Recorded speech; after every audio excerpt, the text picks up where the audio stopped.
Bukan karena gue orang Bandung, tapi jujur ya, kantor gubernur paling keren se-Indonesia, Provinsi Jawa Barat, Gedung Sate. Yes, Gedung Sate karena memang di atas ada satenya. Pertanyaannya adalah ada berapa tusuk satenya coba? Tusuk satenya mah 1. Nah, ada berapa satenya? Jendilnya. Melambangkan apa? Bandung tuh 06. Apa? Bukan, tahu nggak? Jumlah di Gedung Sate itu kan ada 6 satenya. Melambangkan biaya pembangunan gedung ini 6 juta gulden. Itu kalau ditarafin sekarang berapa triliun? Udah nggak ada, karena kan udah euro. Iya. Nah, hari ini kita lagi ada di Bandung karena memang kali ini kita akan punya 4 episode di ROTV Balik Bandung. Iya. Gitu. Oh, kita akan ngobrol dengan beberapa orang asli Bandung yang kebetulan tinggal di Bandung. Nggak ada yang asli Bandung bahkan. Yang satu mau orang Bali. Yang satu orang Bali. Tapi udah tinggal di Bandung. Benar. Sisanya Bandung semua. Nah, ini ada yang punya Bandung. Ada Kang Emil. Kang, Damang. Kang Emil. Kang Emil. Iya Kang, punten ini ngeganggu kita lagi di Bandung. Pengennya mau ketemu Kang Emil langsung ya. Ketemu patungnya. Soalnya saya ngehubungin asisten Kang Emil, lama jawabnya. Iya Kang Emil, padahal itu kalau datengin Kang Emil pasti mau udah langsung. Kita pengennya ngobrol sama Kang Emil di Gedung Pakuan. Tuh, sebelum berangkat kerja seperti apa. Coba tolong diatur lah Kang Emil dan timnya. Masa nggak mau ngobrol sama Kang? Orang Bandung gitu, Ronald Tikus siapa yang nggak kenal? Banyak. Kang Emil, gantian ya. Kang Emil naik, saya di sini ya. Ngantor. Oh, kirain naik apa? Makan dulu yuk. Ya elah, baru jam segini ke. Karena sarapan.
Badannya bagus banget, dia legend. Dan ternyata dia sekarang tinggal di Bandung. Badannya Badannya body banget. Yo, father of bodybuilding of Indonesia. Kita ke rumah dia yuk. Ayo, yuk. Siapa coba?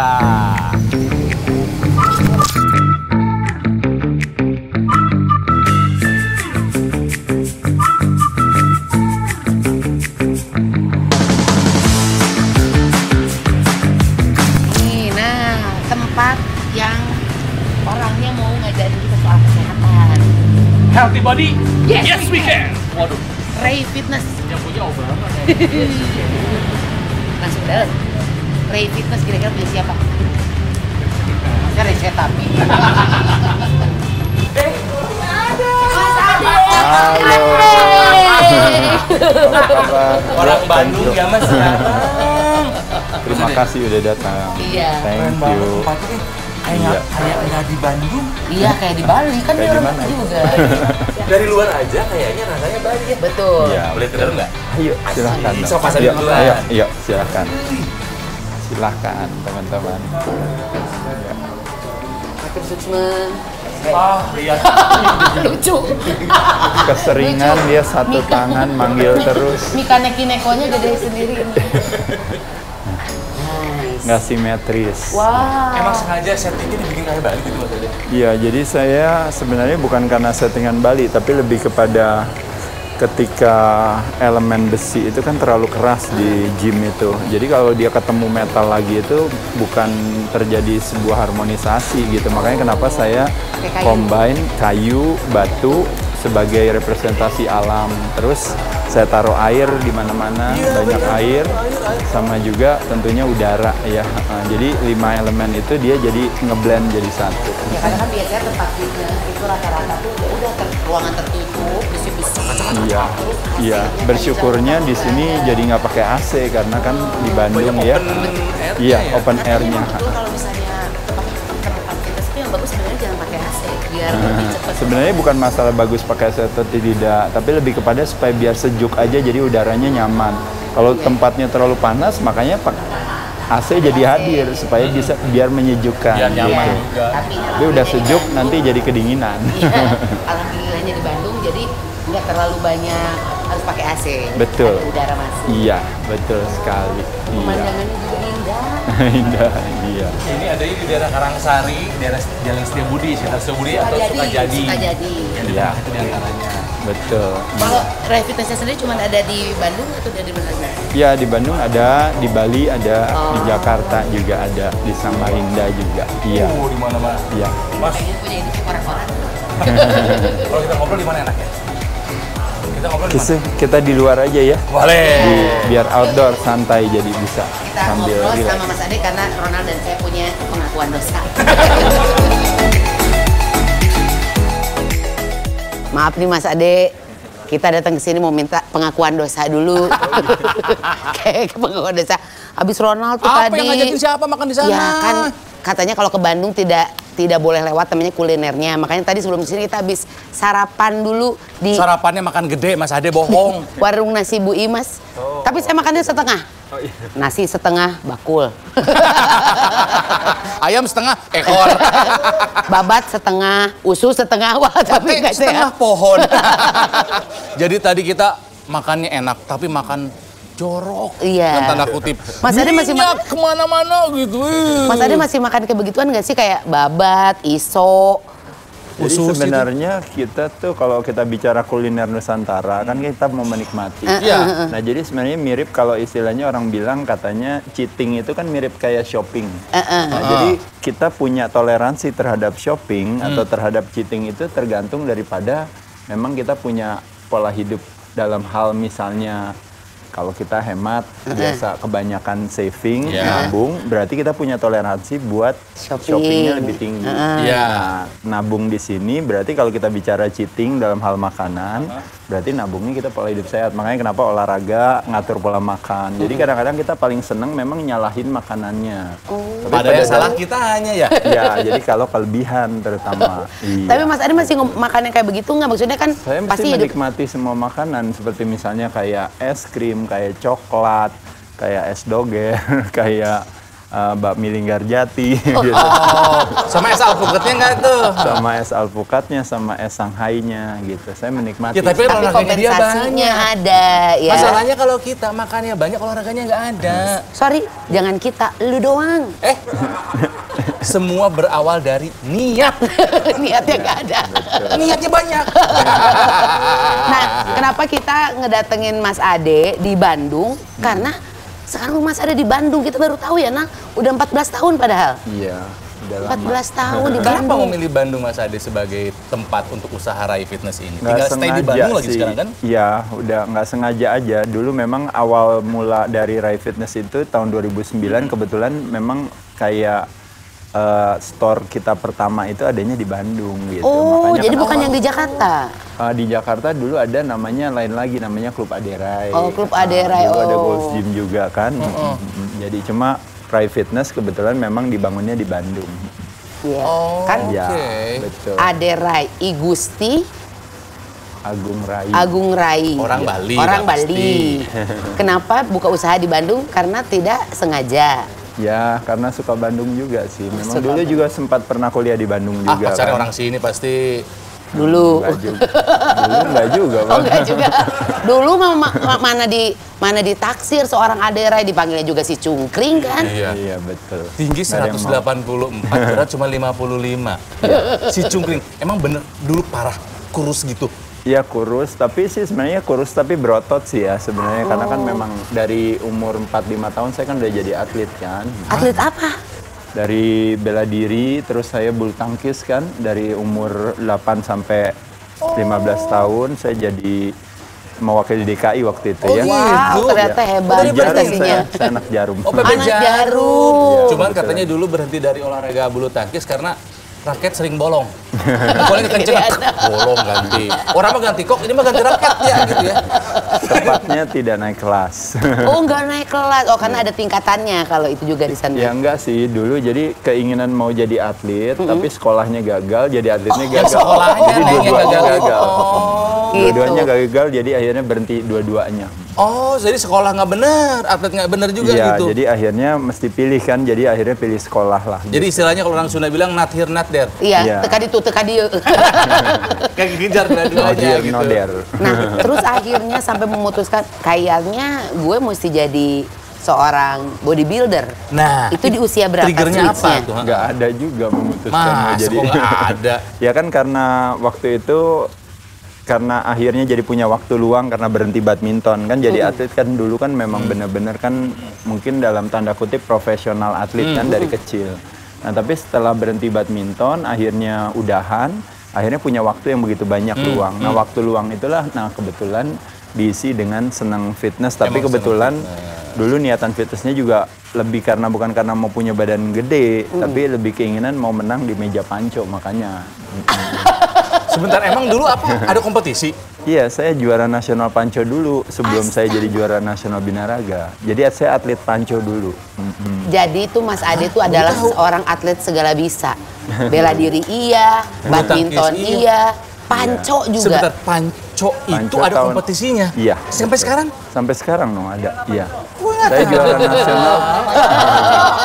Berarti ntar mesti dites. Lu panco sama Mas Ade. Lihat dong, bisitnya aja berurat begitu.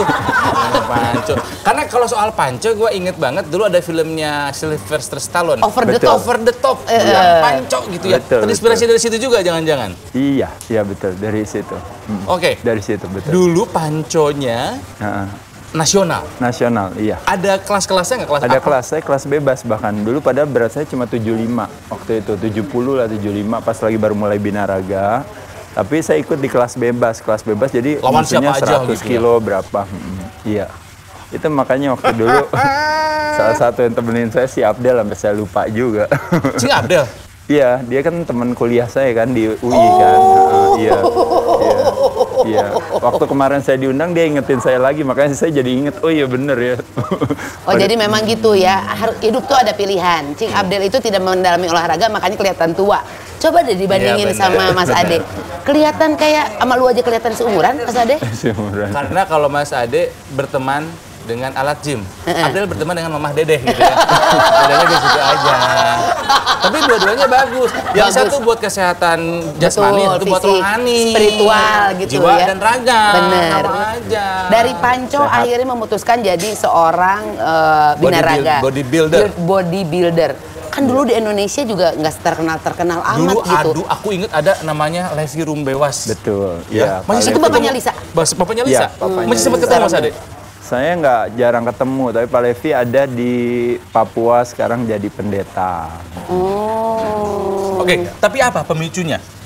Oke, Pemicunya sebenarnya juga karena saya panco kan jadi kuat panco. Nah tapi karena kuat panco jadi akhirnya komposisi tubuh saya jadi berubah gitu. Makanya jadi badannya dari yang cungkring tadi kan yang langsing atletis, akhirnya kok jadi berotot. Nah, ketika berotot itulah teman saya bilang, yuk kita ikut di kejuaraan binaraga. Nah, pada saat itulah makanya begitu saya ikut, ternyata tampaknya pada saat itu karena olahraganya nggak ada yang ngikutin gitu, nggak ada yang banyak, jadi kompetisinya nggak keras gitu. Jadi saya tanding ya menang. Nanti tanding di tingkat yang lebih tinggi lagi di daerah menang lagi. Di tingkat wilayah menang lagi. Akhirnya langsung ikut PON gitu dan menang juga mewakili di PON. Jakarta waktu mewakili DKI tahun berapa itu, Mas? tahun 93. Nah, Tapi bertanding dari tahun 90 sih. latihannya itu ada yang mendampingi, ada pelatih. Pada saat itu nggak ada, tapi kebetulan ada peran pelatih di situ kan ada ya, ada misalnya pelatih DKI atau apa. Tapi memang pada saat itu yang jadi tantangan itu kan lebih kepada kayak belajar sendiri aja gitu. Karena ilmunya kayaknya belum banyak ya yang nggak belajar banyak, pada tidak saat ada itu. ilmu. Referensinya dari mana dong dapatnya? Kan Dari juga belum buku, banyak. iya dari buku. Salah satunya Encyclopedia of Modern Bodybuilding yang Arnold Schwarzenegger punya. Itu yang tebal. Dari situ. Iya, dari Nah, situ. Mas Ade abis itu kan SEA Games juga dapat emas. Iya. Dapat emas. 7 kali itu juara apa tuh? Juara nasional. Juara nasional SEA Games dapat emas. Terus sampai akhirnya diakui secara internasional itu di kompetisi apa? Sebenarnya nggak perlu diakui, kita ikut aja kejuaraan nasional dan internasional. Saya bertanding di kejuaraan internasional kan di kejuaraan Asia Tenggara, saya ikut di kejuaraan Asia gitu, lalu saya ikut di kejuaraan dunia gitu. Nah, bersyukur semuanya pernah dapat kesempatan memenangkan pertandingan gitu. Soalnya tadi waktu ke toilet ada poster-posternya beliau nih. Pas zaman di bahula. LA, pas gimana? Kenapa badan bisa begitu sih? Gitu. Iya kan dia tuh disebutnya muscle mania, mantap. Maksudnya gini, kalau misalnya bodybuilder, itu yang dinilai apanya, Mas? Yang dinilai, ya jawabannya ini teknis ya, nggak apa-apa ya. Jadi jawabannya satu itu simetri, itu artinya keseimbangan simetris. Kiri kanan, depan belakang, atas bawah. Nggak boleh gede sebelah atau gimana gitu ya. Kalau misalnya satu, misalnya tangannya kanan lebih gede dari kiri, misalnya badannya lebih gede daripada kakinya, lower body-nya. Nah, jadi berarti proporsinya harus tepat gitu ya. Nah, itu proporsi adalah yang kedua. Beda. Nah, simetri adalah keseimbangan, lalu yang kedua adalah proporsional. Proporsional artinya bisa jadi kan orang badannya bagus, tapi pas orang lihat kok pahanya kayak proporsinya terlalu besar bagi badannya, atau kebalikannya dadanya kok proporsinya terlalu besar bagi badannya. Nah, jadi proporsional adalah poin yang kedua. Poin yang ketiga yang disebut namanya conditioning. Nah, kalau conditioning itu mirip kalau bahasanya sekarang orang bilang, oh badannya kering gitu. Terlihat definisinya transparansi dengan jelas. Nah, jadi kalau badannya basah, ketutupan water retention dia, otomatis ototnya kurang keras. Nah, tapi kalau ototnya lebih keras, oh kelihatan kalau istilahnya ada namanya vascularity-nya, lalu kelihatan shredded lah kalau bahasanya rib gitu bahasanya. Nah, itu masuk di poin nomor 3. Vaskular itu tuh kayak gini, Mas Ade? Iya, nonjol-nonjol gitu ya sih. Jadi ototnya jadi kelihatan lebih jelas. Dan yang terakhir, karena kadar lemaknya kan rendah. Kadar lemaknya rendah, jadi otomatis otot terlihat jelas. Makanya orang bilang kadang-kadang kita bisa jadi gemuk dan berotot di dalamnya.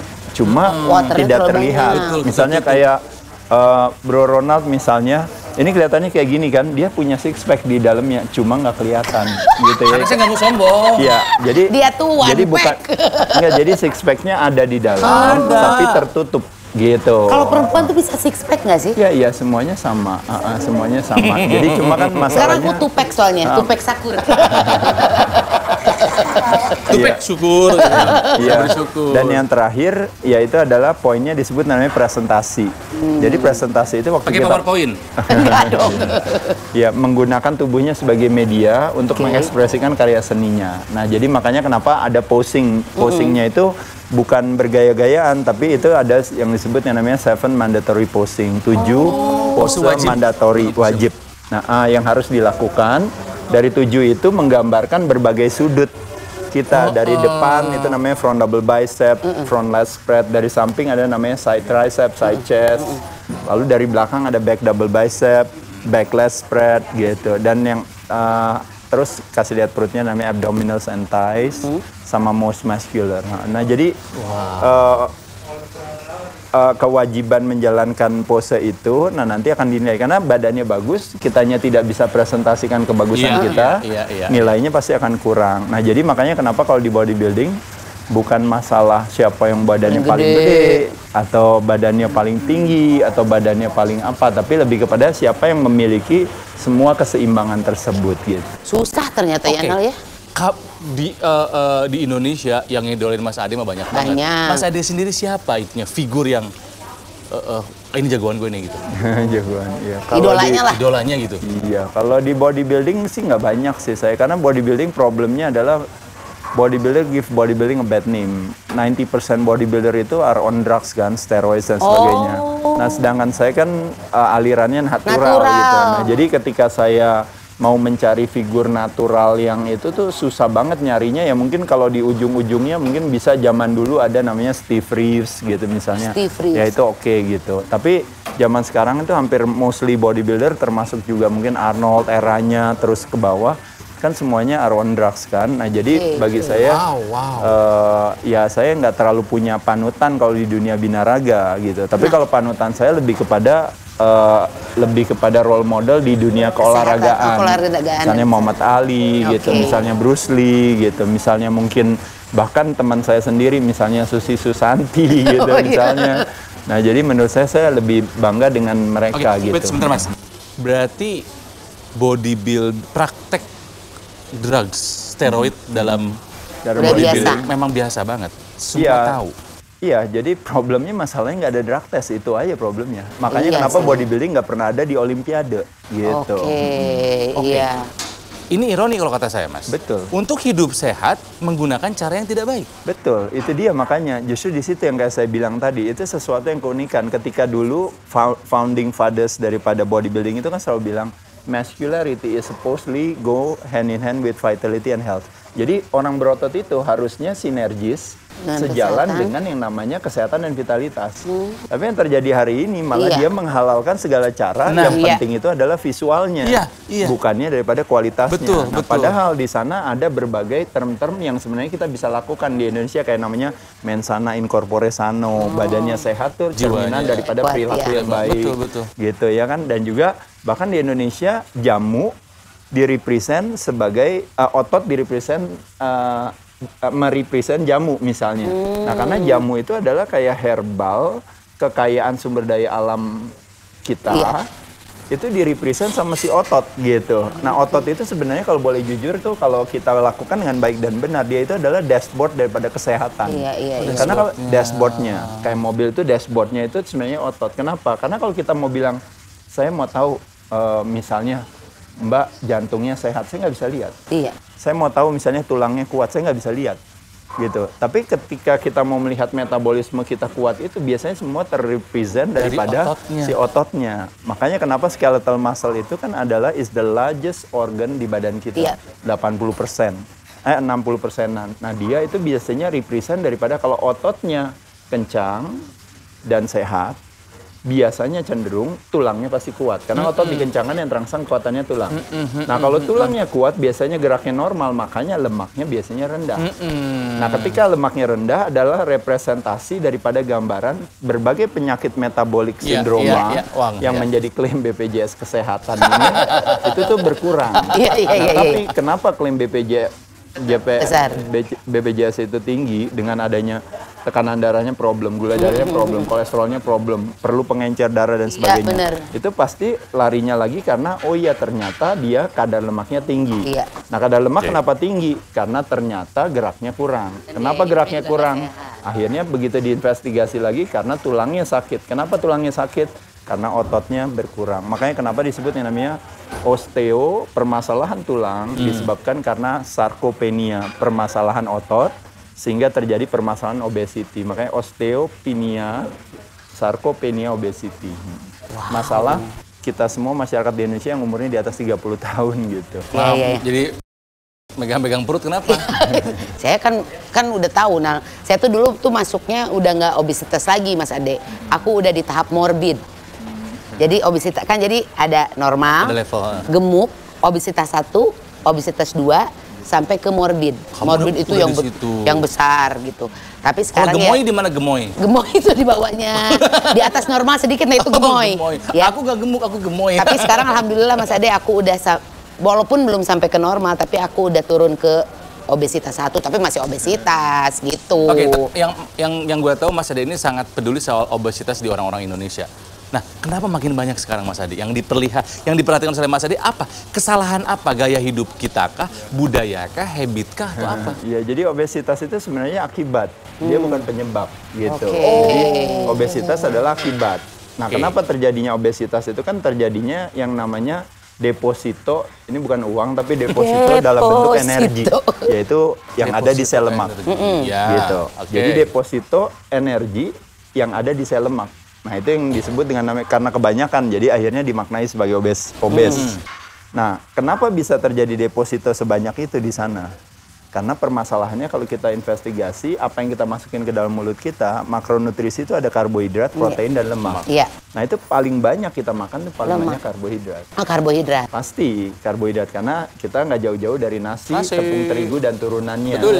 Mie, roti-rotian, kue-kuean, kue basah, kue kering, kerupuk keripik, dan kawan-kawan. Itu favorit saya semua. Iya. Nah, ketika kita masukkan karbo ke dalam mulut kita, dirubah menjadi gula. Nah, gula masuk ke dalam darah, berarti gula darah kita naik. Iya, betul. Nah, kalau gula darah kita naik itu, badan kita punya kecerdasan sendiri untuk bilang gula darah nggak boleh naik. Karena kalau gula darah itu terlalu naik, dia akan menciptakan yang namanya toxicity. Nah, makanya kenapa itu akan bermasalah terhadap syaraf kita. Makanya kenapa gula darah harus diturunkan. Betul. Nah, menurunkan gula darah itu, yaitu adalah kalau bisa di 90-100 mg per desiliter darah, itu kan kira-kira segitu. Nah, pertanyaannya siapa yang menurunkan gula yang begitu banyak tadi datang ke dalam darah kita? Untuk supaya diturunkan, yang menurunkan itu adalah si pankreas kita. Pankreas kita merilis, mengeluarkan hormon melalui beta selnya, itu namanya hormon insulin. Nah, makanya kenapa insulin itu diproduksi oleh si pankreas untuk menurunkan gula darah. Nah, dengan dia turunkan gula darah itu, baru dia ambil dong berarti sama si insulin sebagai si transporternya itu untuk dia bawa kemana? Dia bawa ke sel di dalam tubuh kita. Tapi sel yang utama yang menjadi tempat penampungan itu yang disebut dengan yang namanya molekulnya glikogen. Nah, itu paling banyak adanya di mana? Di otot rangka, satu. Kedua, adanya di liver, di hati. Nah, hati kita terbatas. Otot rangka nggak pernah dilatih. Padahal sebadan badan otot semua. Iya. Tapi nggak pernah dilatih. Jadi ototnya akhirnya kapasitasnya kecil. Lalu hatinya juga terbatas, akhirnya badannya bilang, kita udah nggak punya kemampuan buat menampung kamu si gula. Nah, gula itu akhirnya bingung mau kemana. Ya udah dia bilang, silahkan aja ke toko sebelah, di sana pasti diterima. Ya itu dia. Siapa itu toko sebelah itu? Ya itu adalah sel lemak. Makanya kenapa semua akhirnya tertumpuklah di lemak. Nah, penumpukan lemak itu atau deposito lemak itulah makanya terjadilah akhirnya badan kita jadi tambah gemuk, tambah gemuk. Sebentar Mas Ade, kenapa setiap ngomong lemak nunjuknya ke saya? Kayaknya ke sini. Oh gitu. Ke sini kebetulan. Sensitif. Iya. Loh, itu juga kenapa itu? Iya, karena tadi pas ngomongnya dari kiri ke kanan. Takutnya kalau saya baru gini ke sini balik lagi ke kiri, karena nanti disalahin pankreasnya gitu. Jadi karena udah ceritanya pankreas di sebelah kiri. Tapi itu terlalu teknis Mas Ade. Betul, aku ngerti. Ya bahasa sederhananya gampang ya, karena kebanyakan karbo. Kebanyakan karbo. Iya, jadi kebanyakan karbo akhirnya produksi insulin. Nya kelebihan. Nah, jadi cara kerjanya gini. Kalau kita makan karbo, berarti kan gula darah kita naik. Iya. Nah, kalau gula darah naik, berarti kita harus memproduksi insulin, kan naik. Nah, berarti kalau insulin naik, gula darah naik. Nah, insulin akan menurunkan dia. Nah, gula darahnya turun. Habis itu insulinnya keturun. Kita makan lagi, naik. Insulinnya naik, insulinnya turunin gula darah turun, insulinnya turun juga. Itu normal. Seharusnya begitu. Tapi yang terjadi adalah gula darah naik, insulin naik. Pas gula darahnya diturunin kan, dia akan turun kan. Nah, begitu insulin baru mau turun, tiba-tiba dia udah makan lagi. Insulinnya berarti harus naik lagi. Iya. Iya kan? Turunin gula darahnya lagi. Begitu turunin gula darahnya lagi, kelar, selesai, insulinnya mau turun lagi, dia makan lagi.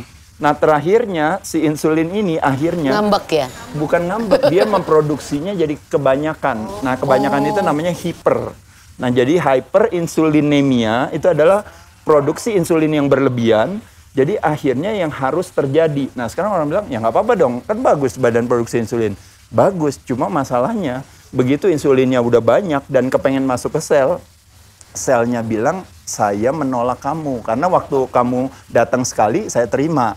Datang 2 kali, saya terima. Tapi yang ada setiap hari, datangnya bisa 10 kali ke rumah saya nggak mau terima. Nah, makanya terjadilah yang namanya sel menolak insulin. Itu yang disebut dengan namanya resistensi insulin. Nah, makanya kenapa penyebab daripada si obesitas, itu penyebabnya adalah sel tidak sensitif lagi terhadap insulin. Makanya disebut namanya resistensi insulin. Nah, resistensi insulin lah nanti yang akan menjadi akar permasalahan daripada wanita punya masalah autoimmune disease, hyperhipotiroid, PCOS, teman-teman punya masalah jantung, punya masalah perut buncit, punya masalah, itu semua masalahnya ada di luar. Nah, tapi akar permasalahannya adalah resistensi insulin. Nah, makanya kenapa kayak saya bilang, kalau kita sibuk dengan ujung permasalahan, maka kita akan mencari pendekatannya kan medikasi.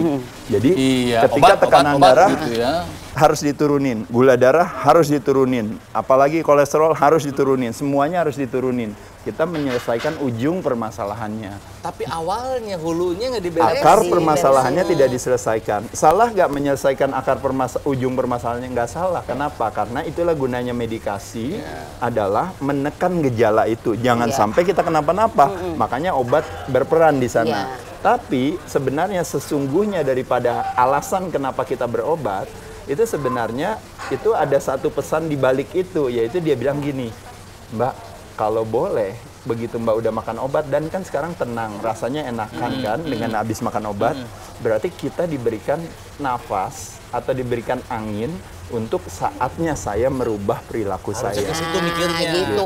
Jangan kemana-mana pergi, Ronald. Tenang, udah bawa obat kolesterol. Tenang, udah bawa obat asam urat. Nggak gitu, hidup ketika tuh. Kita Talk to yourself. Sorry, gua mah belum pernah tuh minum obat kolesterol sama asam urat. Kan aku sehat, kata Allah. Karena belum pernah ke dokter. Iya, jadi yang jadi tantangannya itu, jadi kalau kita lihat daripada makanya hyperinsulinemia itu semakin tinggi, makanya kenapa akhirnya pelan-pelan gula darah kita otomatis jadi meningkat. Nah, tapi uniknya orang kalau dites gula darah kenapa selalu normal? Karena sebelum dites selalu puasa. Gula darah puasa, Nah, ketika puasa pasti normal. Nah, sekarang sewaktu dong. Iya, jadi kita harus bilang gini, jangan dites pagi besok.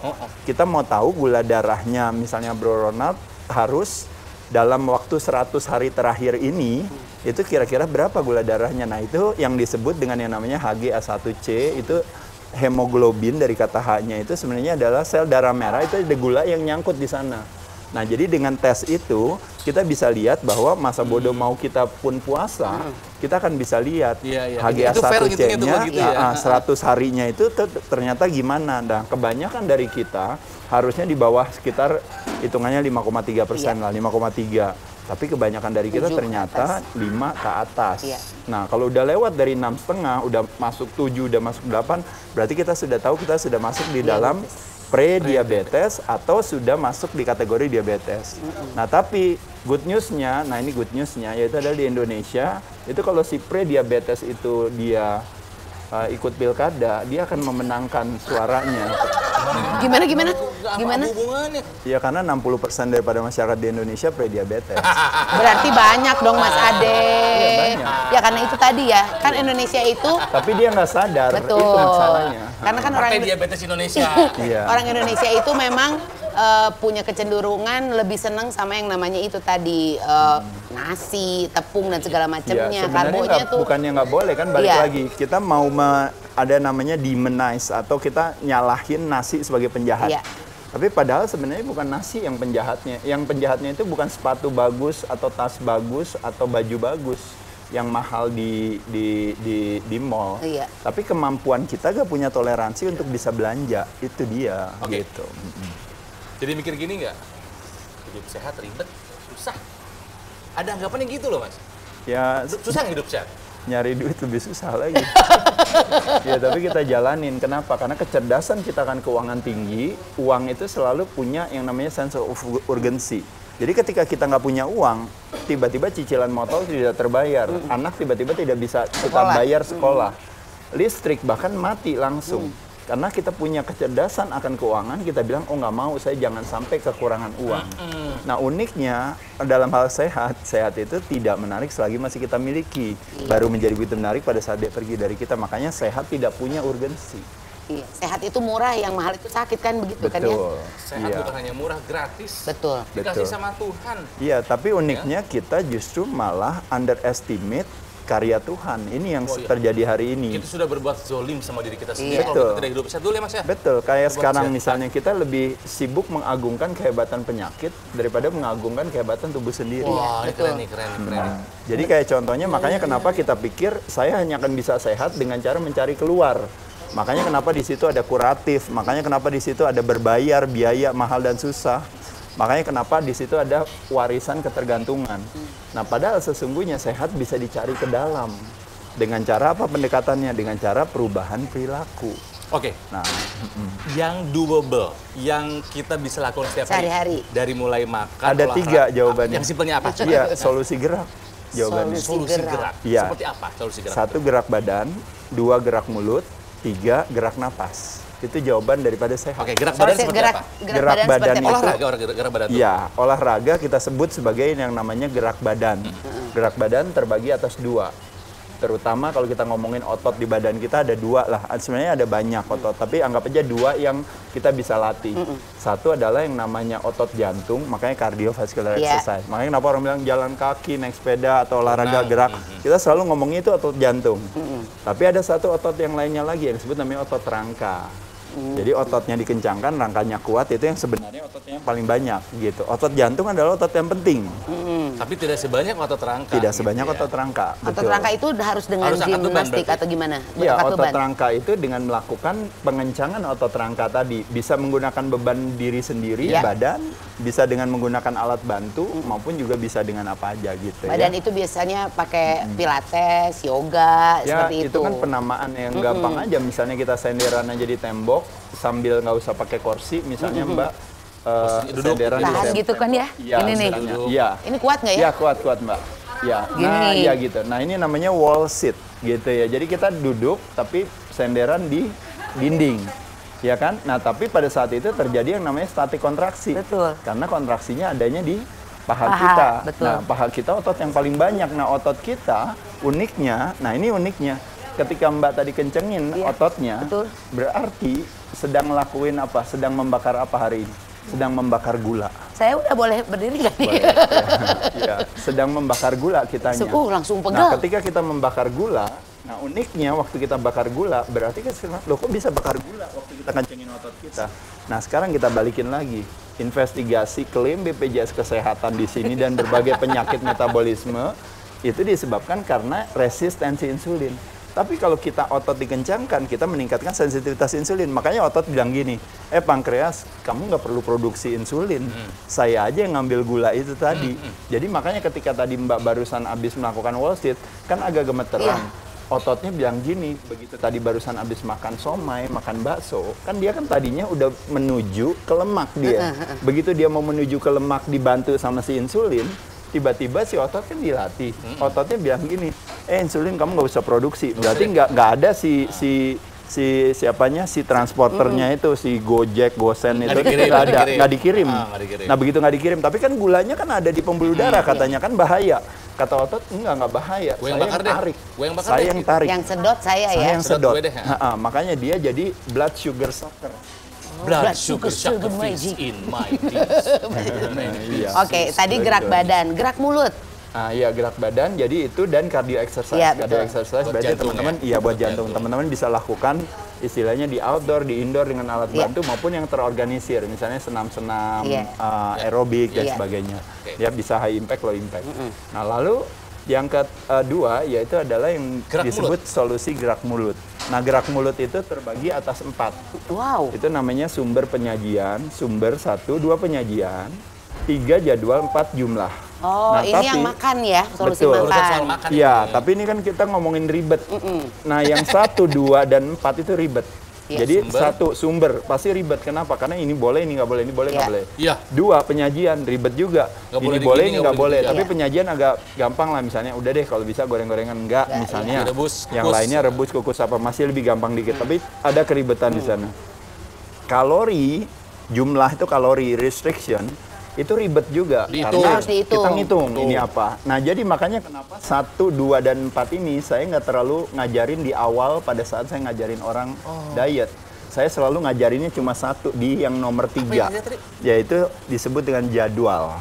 Nah, jadwal itu disebut dengan namanya. Jadi kalau 2 pertama itu namanya dietary restriction, yang 4 itu namanya calorie restriction. Nah, yang nomor 3 ini yang disebut dengan namanya time restriction. Ini supaya nggak gitu loh, Nal. Ini udah turun, insulinnya lagi mau berturun, udah makan lagi. Jadi tetap harus ada waktu-waktunya. Jam makan yang dijaga. Betul, jam makan atau dikenal dengan namanya jendela makan. Nah, jadi makanya kenapa saya bilang sama teman-teman, kapan ya kita nggak makan, kira-kira dalam 24 jam itu hanya pada saat kita tidur.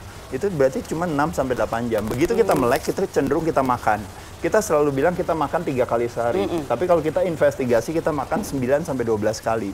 Kalau kita hitungin semuanya, benar kan kayak gitu. Nah, makanya di situ kita bisa melihat persentase 2024 jam itu 30% kita tidak makan, 70% kita makan.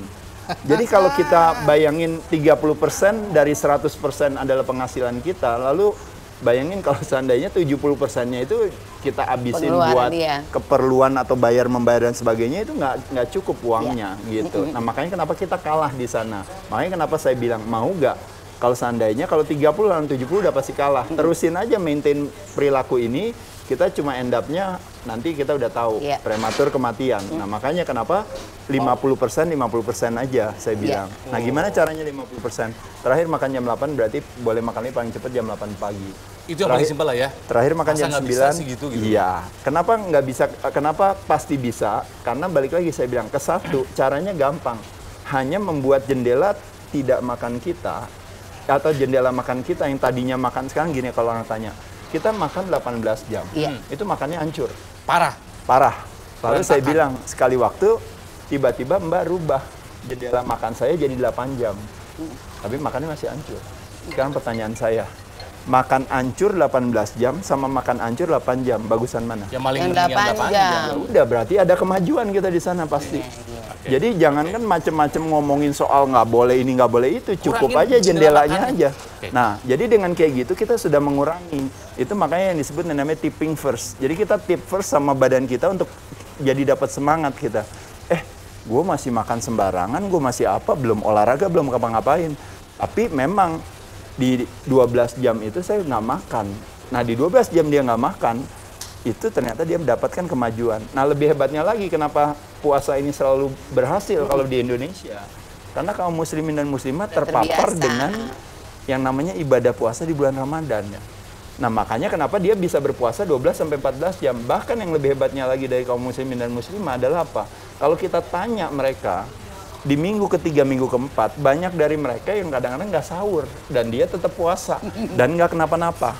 Saya memilih tidur daripada sahur. Betul. Berarti nggak, maksudnya sahurnya maksudnya dia tetap sholat. Tetap sholat, cuma nggak makan. Betul. Gitu. Iya, nah itu. Karena saya nggak ada apa-apa di rumah. Iya, karena memang secara siklus hormonal, kita jam 4 pagi, jam 5 pagi itu kita nggak mau makan. Betul sih, malas makan. Nggak mau makan. Bukan jam makan juga. Iya, jadi bukan jam makan. Nah, jadi maksud saya, kalau seandainya kita ibarat sahur itu kita lewatkan dan kita tidak makan, maka sesungguhnya kita bisa melihat kemampuan kita itu tidak makannya itu 20 jam. Sebenarnya masih kuat ya manusia itu nggak makan. Iya, jadi sekarang ya kenapa kuat? Jawabannya ya gampang, karena tabungan energinya banyak gitu. Jadi makanya saya bilang teman-teman sekalian, bagi yang perutnya besar, yang gemuk, saya bilang jangan pernah kecil hati. Kenapa? Karena kalau orang perutnya besar itu berarti tabungannya besar. Betul. Tabungan, ya? Betul. Nah, cuma tabungan kalau dalam bentuk uang, kalau di bank, kalau di perut kita tabungan dalam bentuk energi. Oh iya. Nah, jadi kalau seandainya nanti jam 6 sore misalnya di sekitar Bandung seluruh makanan itu hilang dari muka bumi selamanya, maka orang yang perutnya paling besar, umurnya paling panjang. Bisa bertahan lebih lama. Bisa bertahan paling lama. Betul. Jangan kecil hati dan juga jangan kecil bajunya, nanti kelihatannya tuh meresap. Iya. Tapi kalau Mas Ade baju berapapun jadi kecil. Gitu. Oh, tapi Mas Ade kalau untuk Mas Ade sendiri sekarang begitu bangun. Gerak yang ketiga belum. Oh, gerak ketiga belum, benar-benar. Nah, gerak yang ketiga yang terakhir itu yang disebut namanya gerak nafas. Ternyata gerak nafas itu adalah representasi daripada gerak pikiran kita. Jadi kalau kita lagi kesel, lagi sebel, lagi marah, lagi kecewa, lagi sedih, nafasnya biasanya pendek dan cepat. Sedangkan kalau kita lagi senang, dekat dengan orang yang dikasihi, kita lagi banyak rezeki dan sebagainya, biasanya nafasnya panjang dan pelan. Nah, ternyata nafas pendek dan cepat dan panjang dan pelan itu dia adalah sebuah komando center di badan kita yang memberikan instruksi kepada sistem imunitas kekebalan tubuh kita. Jadi kalau kita kebanyakan stres, otomatis selnya merasa proteksi dirinya. Jadi dia nggak akan tumbuh dan berkembang. Makanya kenapa orang stres nggak bisa mencerna makanan. Karena aktivasinya nggak ada rest and digest. Aktivasinya adalah fight or flight. Nah, tapi ketika kita bisa tarik dan buang nafas dengan dalam dan panjang, nah pada saat itulah terjadi aktivasi rest and digest. Relax response. Ototnya santai. Nah, pada saat itu semuanya santai. Nah, pada saat itulah badannya bisa tumbuh dan berkembang. Makanya hati yang gembira menjadi obat menyembuhkan. Tapi keren. Dan kebalikannya, hati yang sedih, takut dan cemas, penuh dengan perasaan bersalah dan menyesal, otomatis akhirnya menjadi obat yang mematikan. Kasihan Betharia Sonata ya. Iya, makan gempar di pipi. Hati yang luka. Iya, tapi berarti gini, buat orang-orang yang sedang melakukan diet, ya, itu juga jadi stres soalnya biasanya. Nah, itu kesalahpahamannya di sana karena kan kita kan nggak punya pemahaman yang tepat. Nah, poin saya adalah saya cuma mau bilang bahwa kunci daripada badan sehat itu bukan cuma gerak badan, bukan cuma gerak makan, tapi ternyata gerak nafas. Nah, nafas kita kalau kita tanya masyarakat di Indonesia lebih banyak didominasi oleh relax response atau lebih banyak didominasi oleh stress response. Nah, makanya kenapa umurnya pendek. Ya Allah. Karena apa? Karena kitanya boros tenaganya. Nah, makanya kenapa kalau istilah nafas, jadi orang bilang gini, kita normal biasa gini, ya sehari-hari belum lagi kalau kita misalnya punya ketakutan, kekhawatiran dan sebagainya. Nafas kita biasanya tarik nafas 2 kali, buangnya sekali pasti. Selalu cuma itu hampir rata-rata pola pattern orang bernafas di Indonesia. Itu pasti tarik nafasnya 2, buangnya 1. Nafasnya 2, buangnya 1. Nah, relax response itu selalu mensyaratkan buang nafas yang panjang, karena buang nafas yang harus lebih panjang daripada nariknya. Oh gitu. Nah, makanya kenapa 2 dari 3 pria merokok, karena mendapatkan kebermanfaatan itu. Paham nggak maksudnya? Itu yang terjadi, makanya kenapa orang bilang bukannya dia nggak peduli sehat.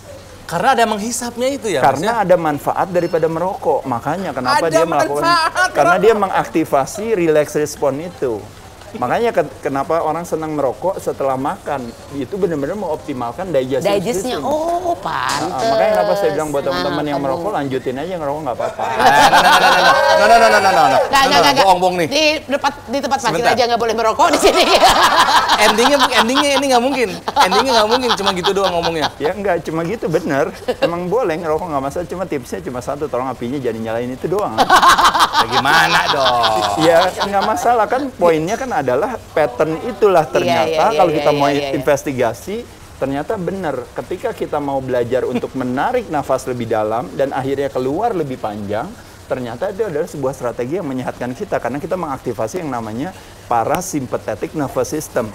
Dia yang akan membuat badan imunitas jadi naik. Mas, tapi gini, kalau gerak badan tadi ya, yang pertama terus gerak mulut, kita bisa mengontrol. Nafas kan kita kadang kita nggak sadar kita lagi bernafas. Ada keunikannya, gitu balik lagi saya bilang, itu semua saling terkait solusi gerak itu. Kenapa? Karena sekarang saya tanya, kalau kita habis olahraga, atau bahkan pada saat olahraga sekalipun, nafas kita biasanya lebih teratur atau tidak? Lebih ngos-ngosan.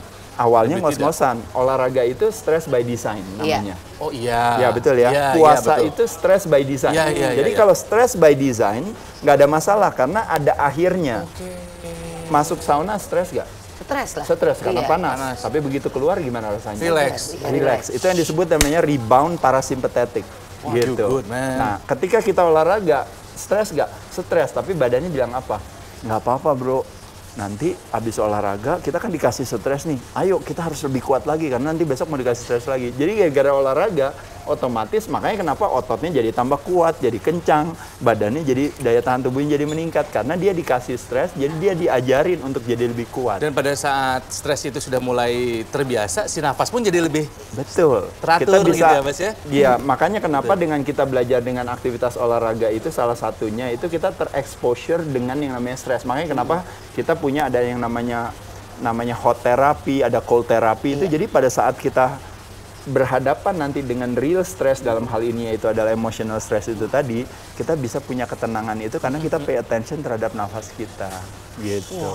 Luar biasa. Sama sih kayak lagi awal-awal aku lari terus jalan kaki gitu ya Nal, nafas tuh susah, tapi ada pada satu titik kita menemukan kok udah mulai enak udah pas gitu kan ya. Nah, satu kebaikan juga daripada bernafas yang baik kadang-kadang kita didapatkan juga dari apa?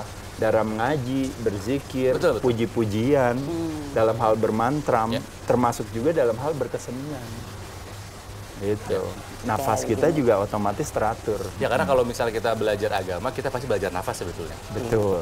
Ya, di keyakinan apapun nafas itu penting sebetulnya. Betul. Karena kita masuk lewat nafas, kita udahan sama spine control di agama. Tulang belakang ya. Iya. Core itu core sama. Iya, spine-nya. Spine control, tulang belakang kontrol yang membuat sehingga nanti nafasnya bisa lebih baik. Makanya kenapa kalau orang berdoa di Kristiani dia tegap, dia berlutut, dia tegap.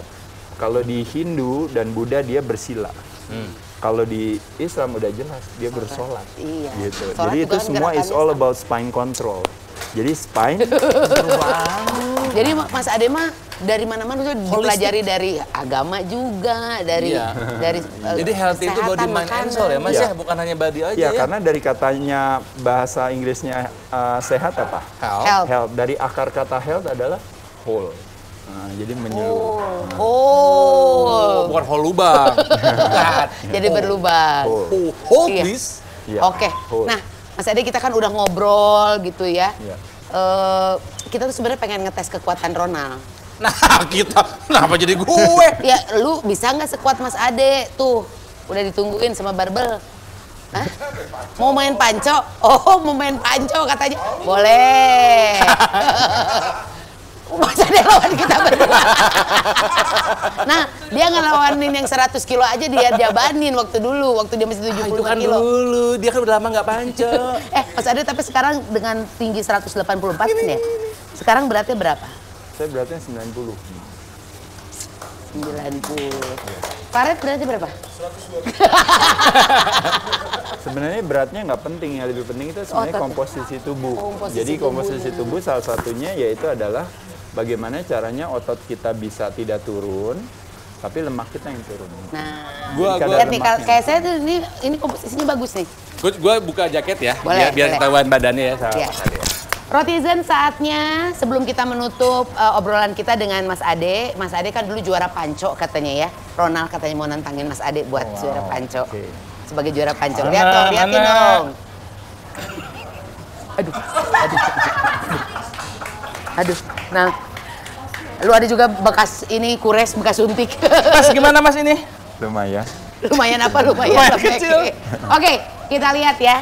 Rotizen, siapa yang akan menang? Siap. Oke. Tangannya gede amat. Bisa, asal kamu yakin. Dan gerak nafas. Ya. Siap ya? Ya. Anjir. Ya. Langsung Jet. ya, serang ya. Jet 3, Langsung serang. Ya. 2, 1. Ya. Iya, gitu. Ayo Nal. Nal jangan main-main Nal. Anjing.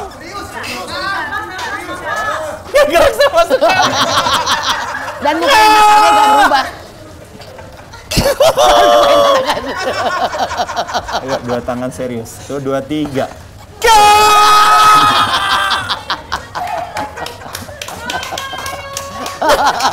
Anjir. Gak gerak sama sekali. Dan semuanya alami, nggak percaya sama hal-hal yang aneh-aneh. Nah, Rotizen, Mas Ade terima kasih ngobrolnya. Iya, makasih. Isinya daging semuanya, obrolannya otot penting. dong. Oh ya, isinya otot semuanya ya. Jadi ingat sekali lagi 3 hal, gerak badan, gerak mulut, sama gerak nafas. Apalagi yang mesti diingat lagi nih Mas Ade? Udah, itu Sok aja. ajakin supaya pada sehat kita Mas. Gimana Mas? Oh ya, terakhir nih. Jadi sebenarnya solusi gerak itulah yang sesungguhnya yang disebut dengan yang namanya gerakan masyarakat hidup sehat. Harus melibatkan 3 gerak tersebut. Itu yang disebut dengan yang namanya germas yang sesungguhnya. Germas, gerakan masyarakat. Gerakan masyarakat. Solusi gerak, ingat ya, Rotizen ya.